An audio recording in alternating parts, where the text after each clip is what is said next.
ही दशावतार परंपरा आमच्या गावात स्वर्गीय सदानंद माळशेकर म्हणजे सदा भावडी आम्ही त्याला म्हणायचो, त्यांनी या आमच्या गावात म्हाऊस या गावात ही दशावतार परंपरा सुरू केली। आज जवळजवळ 50 ते 60 वर्षे झाली ही परंपरा आमच्या गावात सुरू आहे। आमचे जाणते कलाकार शांताराम गावकर, धर्मा गावकर, स्वर्गीय खिमलो गावकर, रामा गावकर असे अनेक दिग्गज कलाकारांनी ही कला आमच्या म्हाऊस या गावात जिवंत ठेवली आणि तदनंतर त्याच्या पुढची पिढी म्हणजे सुरेश गावकर, चंद्रकांत गावकर अशा कलाकारांनी ही कला पुढे नेत गेले आणि त्याच्यानंतर ही कला आता आम्ही माझ्यासोबत सुभाष गावकर तसेच गोविंद गावकर असे अनेक कलाकार आहेत, ते कलाकार आजपर्यंत ही कला पुढे नेत आहे आणि ही दशावतार कला आम्हाला आवड आहे आणि त्या आवडीनुसार आम्ही ही कला इथं आमच्या गावात सादर करतो। तसेच आम्हाला अनेक ठिकाणी प्रयोग पण येतात। आम्हाला जर सवड मिळाली तर आम्ही ते प्रयोगही निश्चितच करतो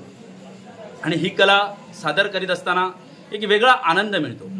आणि आनंद कोणता तर मन शांत होतं। म्हणूनच ही दशावतार कला आम्ही जोपासली आहे आणि आमच्या पुढची पिढी आम्ही आता तयार करत आहोत। यंदा आमच्या या संचात आमचे नवीन 2-3 कलाकार आम्ही घेतले, कारण ही जी कला आहे दशावताराची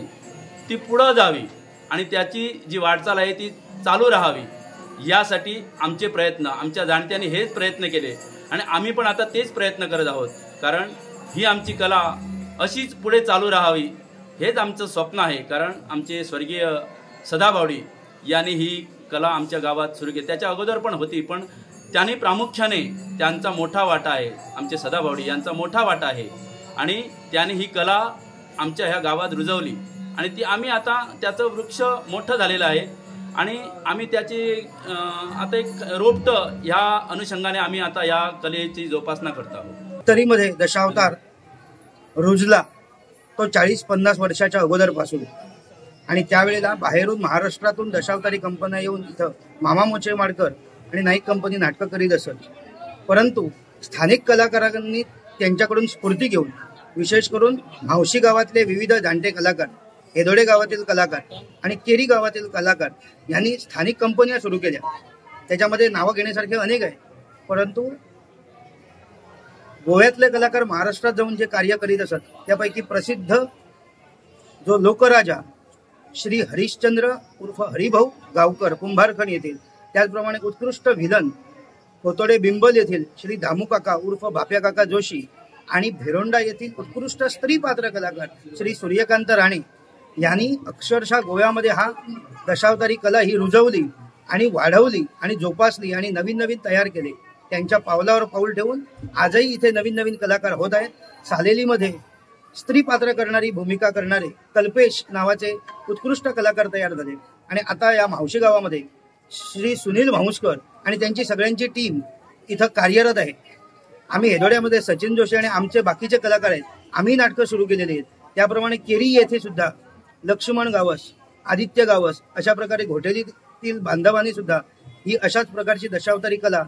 रुजवलेली आहे आणि जोपासली आहे आणि अजून पुढे नेण्याचं कार्य करतायत. तर रसिक प्रेक्षक आणि मायबापां प्रेक्षकांना विनंती आहे की अशा प्रकारे जे स्थानिक कलाकार नवीन नवीन तयार होत आहेत यांना प्रोत्साहन देण्याकरता म्हणून विविध जी आम्ही दरवर्षाला 5-25 नाटकं करतो, त्या नाटकांना तुम्ही उदंड प्रतिसाद देऊन ही कला अजून कशी जपली जाईल याकडे कटाक्षाने गांभीर्याने आपण पाहूया आणि त्या गणरायाची अविरत दशावतारी नाटकांच्या माध्यमातून सेवा करूया. आता बघा, जसं महाराष्ट्रात ही लोककला आहेत तसंच बघितलं तर आमच्या सत्तरी भागात किंवा पेडणे भागात, बाकीच्या भागात दरात मोठ्या प्रमाणात हे दशावतार होतात. तुम्ही आमच्या सरकारला काही सांगू इच्छितात की बाबा त्याच्यासाठी काहीतरी त्यांनी करावं असं? माझी सरकार दरबारी एक विनंती आहे, हे जे स्थानिक कलाकार आहेत जे 60 वर्ष झालेले आहेत त्यांना एक विशेष प्रकारचं अनुदान किंवा मानधन दर महिन्याला सुरू करावा, किंवा एक सर्वसाधारण 50 वर्ष पूर्ण झालेल्या कलाकाराला, वयाची 50शी गाठलेल्या, जो या निस्सीम आपलं आयुष्य या कलेसाठी ज्याने जोपासलेलं आहे त्याला फुल ना फुलाची पाकळी किंवा चांगल्या प्रकारचं, जसं आपण सरकार दरबारी सरकारी नोकर निवृत्त झाल्यानंतर त्याला मानधन निवृत्ती योजना असते, पेन्शन असते, तसं या कलाकाराला रोजीरोटीसाठी पोटासाठी काहीतरी मिळावं म्हणून सरकारने याचा गांभीर्याने विचार करावा.